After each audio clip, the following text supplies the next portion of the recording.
Why is it so important to listen? Why should we listen? At least, why should I listen more than I should talk? Is it because I have 2 ears and 1 mouth? You know, it's ironic because I'm the one doing the talking and you're the one listening.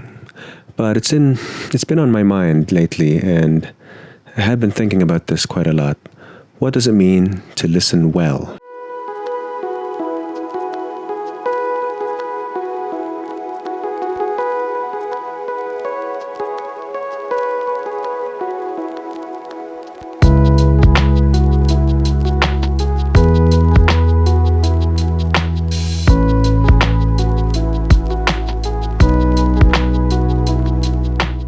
There's a lot of noise out there. We listen to all sorts of voices, different views and perspectives and opinions. But how well do we listen ourselves? And what does it mean to listen? Well, I just want to talk about things that I discovered in the last couple of months. The first thing is I've become aware of my word count.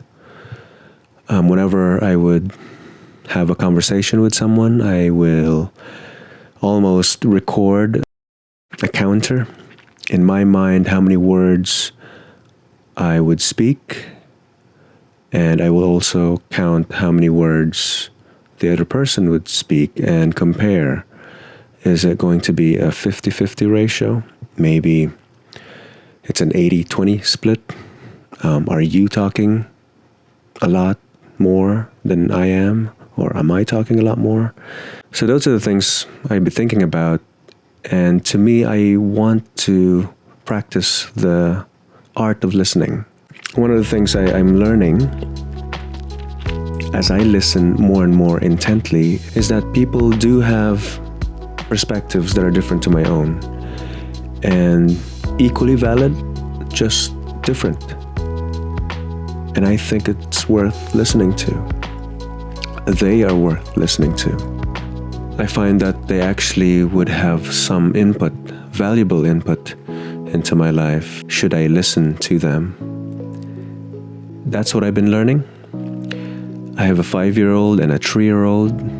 I should listen to them. My wife, who has been supportive of me through many years in marriage, I should listen to her and not just thinking of ways to solve a problem. Maybe there isn't a problem to solve. Maybe I should just pay attention and listen, be quiet. And I try and apply this to different people, that would be less and less close to me, those outside my inner circles, beyond my family, maybe acquaintances, colleagues at work, friends.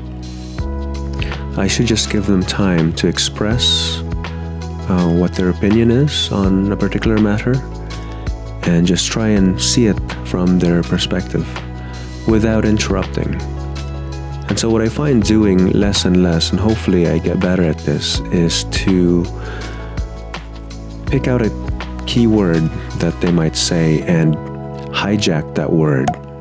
For example, maybe they'll talk about their holiday they've just gone on, and oh yeah, I've been to that as well, and then I sabotage it and I hijack it and make it my own. That would just be looking for ways that I can siphon their attention. But maybe what they would like is a friend that will really enjoy their experiences for them. Enjoy their experiences with them, because I know that I would like that for myself. True friends are the ones you can really share something they can celebrate with. You could really gauge whether they'll be happy for me or they'll just be jealous and try and put you down or redirect it back to themselves or some sort of fashion. But what I'm learning is that as I listen, slow down and just look them in the eye and agree, nod, give them the cue to carry on is that they'll also realize that maybe they should listen too. And then it becomes an equal exchange. I'm sure we've had this friend, and maybe you are that friend that just talks at people. You just want to share. That I don't really care what you have to say, but I'm just going to share my bit. And, some people might just feel like I just have to talk. We can be that person. I'm trying not to be. And so I really want to make it about that person, give them the focus, the attention, and I'm sure they'll really appreciate that. They'll feel valued. They'll feel listened to, because I know I would. And so it's really teaching me even now to value people. Every single human, every single person has value. They have their own opinion. They have their own experiences to share. They will have their own take on the matter. And it's actually quite enjoyable to have a conversation that just flows back and forth in a nice space without having to talk over each other. If I find myself in a situation where I can't even get a word in, especially when it's a group, it becomes a bit cluttered and it's very hard to get your word in and to insert yourself back in there. And at which point then I'll just kind of not bother. I'm like, okay.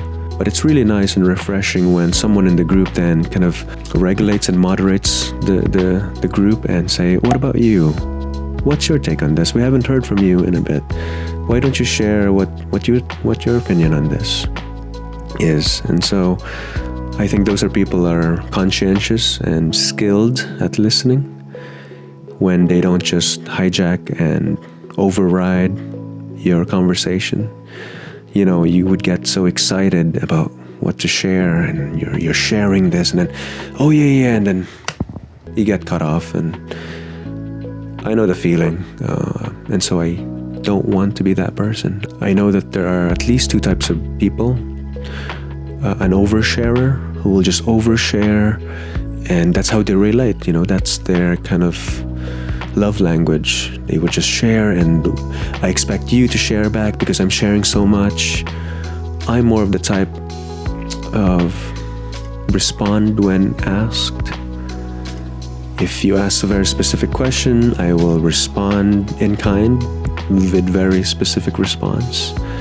So, where did you go on holiday?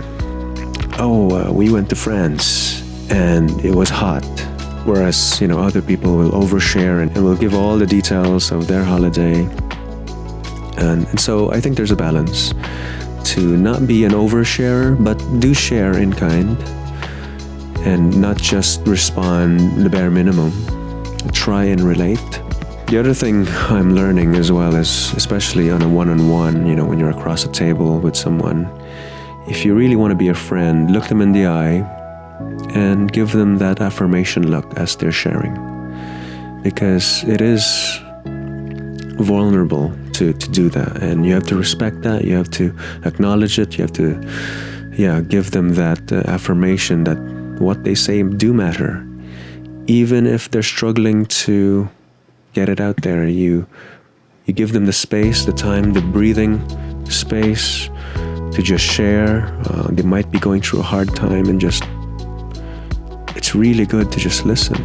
You have to put their own interest above yours, because there will come a time when you would want a friend that would just sit there with you and that you would confide in, you would share your struggles with.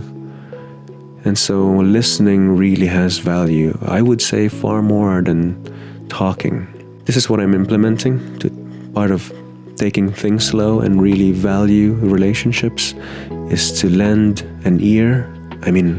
Really lend an ear, to ask follow-on questions and not hijack it and say, tell me more about that and how did that make you feel? Now, don't do this in a superficial psychologist way, because that will come across patronizing. Just be genuine about it. The other thing that would help, and I'm learning this, is to remember what they've said and to follow up on it in an intentional way. "Oh, you told me about this last week. How did you get on? Was it better since we last spoke? How are you doing?" And I think by just taking the time to listen, by being a friend, because you are being a friend by listening, you extract not only value from them, but you also give value back to them by respecting their time. And you'll discover that they'll respond in equal measure. And you will have a lovely conversation, you will have a lovely discussion, and you will really develop that friendship, that relationship. I'm hearing you, I will remember you, I will write it down in my journal, and will pray for you and with you. So I just want to share that and to give advice to myself, and maybe you'd find this helpful, to be intentional, to really look the person in the eye and say, "You have the floor, you can share, and you'll have all the time to do it, and I won't interrupt, and if I do, I'll say, no, I'm sorry, please keep going." Yeah, I think it would be an enjoyable experience moving forward with all your relationships, not just with work, not just with your colleagues, but with your friends, with your family especially. And so I hope that was helpful. Have a mindset of putting others above yourself, and you'll be surprised they will respond in kind. One of the methods, which is simple, but I know it's not easy, is to simply sit back, wait, and listen.